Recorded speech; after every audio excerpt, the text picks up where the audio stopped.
पहले आज का जो प्रेस कॉन्फ्रेंस आपने जो बुलाया है, पीसी बुलाया है, किस मुद्दे पे बुलाया है? देखिए, सबसे पहले तो हम चौपारण प्रखंड एवं चैथी पंचायत के जितने भी गणमान्य लोग हैं उनको मैं रामनवमी पूजा की हार्दिक शुभकामनाएं, साथ ही अभी रमजान का वक्त चल रहा है तो उनको भी हार्दिक शुभकामनाएं देता हूं। और दरअसल ये प्रेस कॉन्फ्रेंस करने का पीछे कुछ वजह है। काफ़ी पंचायत के लोग और पूरे झारखंड के लोग दरअसल ये इंतजार कर रहे हैं कि जो पंचायत चुनाव की सूचनाएं हैं कब होगा, कब पंचायत चुनाव होगा, कब हमारा प्रतिनिधि नए तौर पर आएगा। और उसके बाद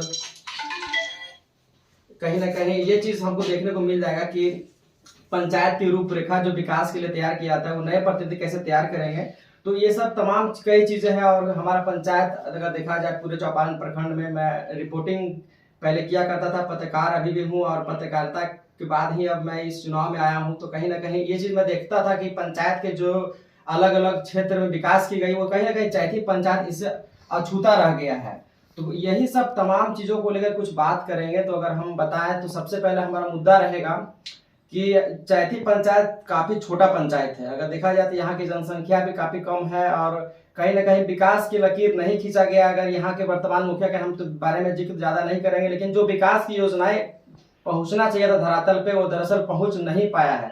तो ऐसे में अगर बात करें हम तो सड़क की भी स्थिति कहीं ना कहीं आप जब यहाँ पे आ रहे होंगे हमारे प्रेस कॉन्फ्रेंस शामिल होने के लिए तो आप तमाम चीजों को देख पा रहे होंगे किस प्रकार से सड़क की स्थितियां हैं।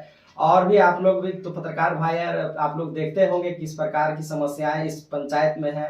अभी गर्मी का मौसम आ गया है तो कहीं पेयजल की समस्याएं भी है। उसके बाद बात करें तो सही से अगर शिक्षा व्यवस्था पे बात की जाए तो अगर एक पंचायत का प्रधान जो कहीं ना कहीं उस गांव और सभी गांवों का मुखिया होगा उसको अगर शिक्षा व्यवस्था को सुधारने की बात है तो सबसे पहले स्कूलों पर पाबंदी लगाना चाहिए। पाबंदी इस प्रकार से कि जिस प्रकार से शिक्षक कहीं ना कहीं लापरवाही बरतते हैं उस पर उसको कहीं ना कहीं कड़ा एक्शन लेना चाहिए। कई शिक्षक को आप देखेंगे अगर स्कूलों में अक्सर कहीं टाइम पास किया करते हैं तो ये सब तमाम चीजों को हम लोग देखते रहते हैं। तो ऐसे में अगर पंचायत स्तर से अगर शिक्षा को लेकर के अगर मुखिया कमर कस ले और सरकारी विद्यालय जिसमें सरकार शिक्षकों को पैसा देती है, बच्चों को पढ़ने के लिए प्रोत्साहित करती है, तो वैसे में उन तमाम चीजों पर अपनी पौनी नजर रखे तो यकीनन मानिए अगर पंचायत स्तर से शिक्षा व्यवस्था सुधरेगी और अगर हर झारखंड के पंचायत से ऐसी चीजें सामने निकल कर आएगी तो झारखंड का जो हमारा जो शिक्षा का क्षेत्र है वो विकास की ओर तेजी से आगे बढ़ेगा। और कुछ मुद्दे हम आपसे बात करना चाहेंगे। पेयजल की समस्या के बारे में हमने आपको बताया कि पेयजल की समस्या प्रमुख तौर पर है और किसानों के खेतों में सही तरीके से पानी भी नहीं पहुंच पा रहा है। ये तमाम चीजों को लेकर के कई गहरीकरण के योजनाएं होता है जो मनरेगा के तहत कराया था, उन तमाम योजनाओं से हमारा पंचायत अछूता रहा है। और उसके साथ ही अगर बात करें तो पंचायत स्तर पर रोजगार की भी व्यवस्थाएं सरकार की तरफ से की जाती है। लॉकडाउन लगाए जाने के बाद मनरेगा के तहत रोजगार देने की बात कहा गया था, लेकिन उसमें भी पूरी तरह से हमारा जो पंचायत है कहीं ना कहीं अछूता रहा है। उसके बाद अगर हम बात करें तो कई ऐसे चीजें जिसको हम कहीं ना कहीं आपके समक्ष रखने के लिए आज आए हैं और हमें उम्मीद है कि आप लोग के माध्यम से लोगों तक यह आवाज जरूर पहुंचेगा।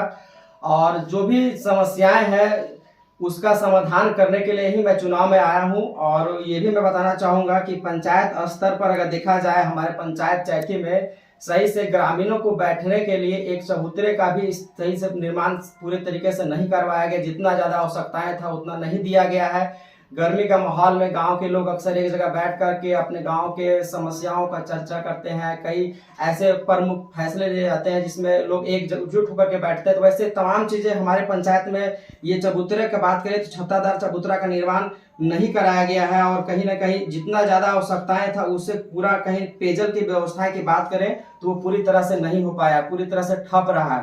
तो यही सब मुद्दा हमारा रहेगा। और अक्सर आपने भी ये देखा होगा कि दूसरे पंचायत की तुलना अगर आप चैथी पंचायत से करोगे, अगर आप रिपोर्ट निकालोगे तो यह पंचायत काफी ज्यादा पिछड़ गया है। यहाँ के वर्तमान मुखिया के बारे में तो ज्यादा नहीं बोलना चाहेंगे, लेकिन कहीं ना कहीं ये है कि मुखिया जी का अगर विकास का योजना जो पहुंचाना चाहिए था धरातल पे वो पूरी तरह से नहीं पहुंचा पाए हैं। आकाश, ये सब टॉपिक्स अभी क्यों उठाए जा रहे हैं? क्योंकि 5 साल आप इसी पंचायत में थे, आप भी एक रिपोर्टर है, तो उस वक्त आपने ये सब मुद्दे क्यों नहीं उठाए और अगर उठाए तो रिस्पॉन्स क्यों नहीं हुआ? देखिए, बिल्कुल सही बात बोले। देखिए, अगर हम जनहित के मुद्दों को उठाने का लगातार प्रयास करते थे और कहीं ना कहीं जब हम दूसरे पंचायत में जाकर के रिपोर्टिंग किया करते थे तो ये देखते थे कि यहाँ का मुखिया ऐसा कर रहा है। हमने कई योजना अपना चैनल के माध्यम से कार्यक्रम चलाया था विकास की बात मुखिया जी के साथ। उसमें मुझे ये बहुत अफसोस होता था कि काश यह एपिसोड हम अपने पंचायत में चलाते और ये दिखा पाते किस प्रकार से एम्बुलेंस की सुविधा दूसरे पंचायत में है तो हमारा पंचायत में नहीं है। इस यही सब चीज़ों को हमें कहीं ना कहीं मन में खलास था और इसी चीज़ को लेकर के मैं चुनाव में आया हूँ कि जो सरकारी योजना को धरातल पे लाना चाहिए था उसको आखिरकार नहीं लाया गया।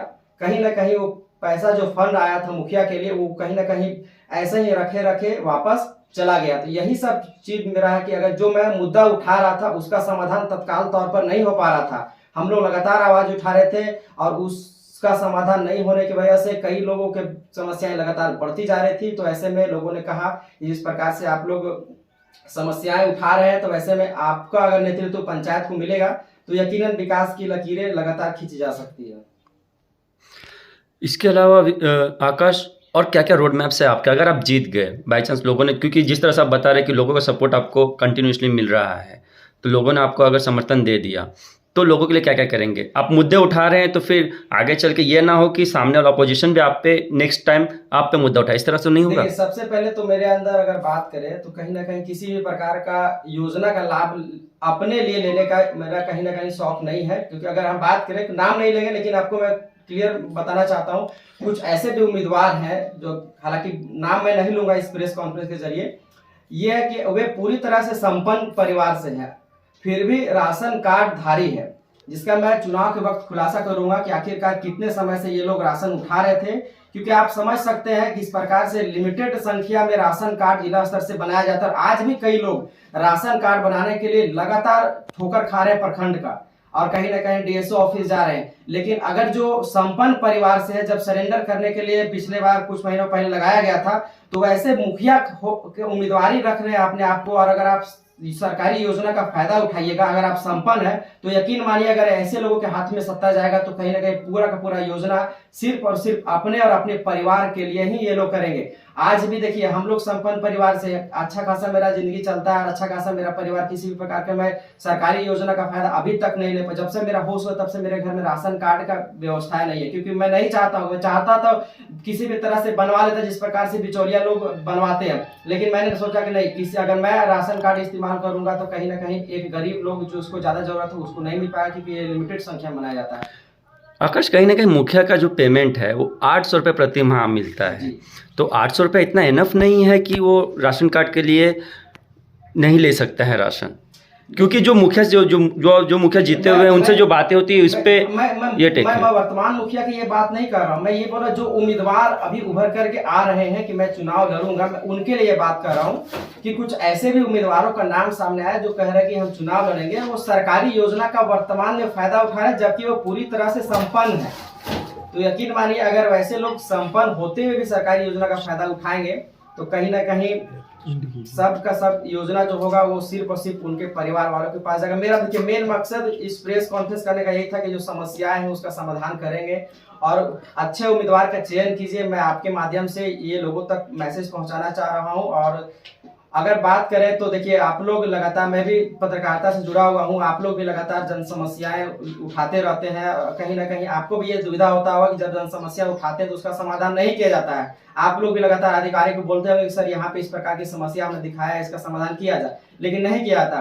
तो मैं ये भी आप सबको एक चीज आज ये प्रेस कॉन्फ्रेंस के जरिए ऐलान करता हूँ कि अगर मैं मुखिया के पद से जीतता हूँ तो मेरे पंचायत का जो भी समस्या, जो भी पत्रकार महोदय, चाहे इलेक्ट्रॉनिक मीडिया का होंगे या डिजिटल मीडिया का होंगे या फिर टीवी चैनल का होंगे, अगर वो हमारे पंचायत का जितना ज्यादा समस्या उठाएंगे, मैं 1 महीने के तौर पर, मतलब 1 महीने के बाद उस पत्रकार भाई को सम्मानित करने का पूरा तरह से मैं काम करूंगा कि कहीं ना कहीं जन समस्या आप उठा रहे तो मैं आपको प्रोत्साहित करूंगा ताकि कहीं ना कहीं आपको भी हौसला बढ़ा रहे और पत्रकार लोगों को एक जगह मैं देने का प्रयास करूंगा, क्योंकि मैं उसी क्षेत्र से जुड़ा हुआ हूं।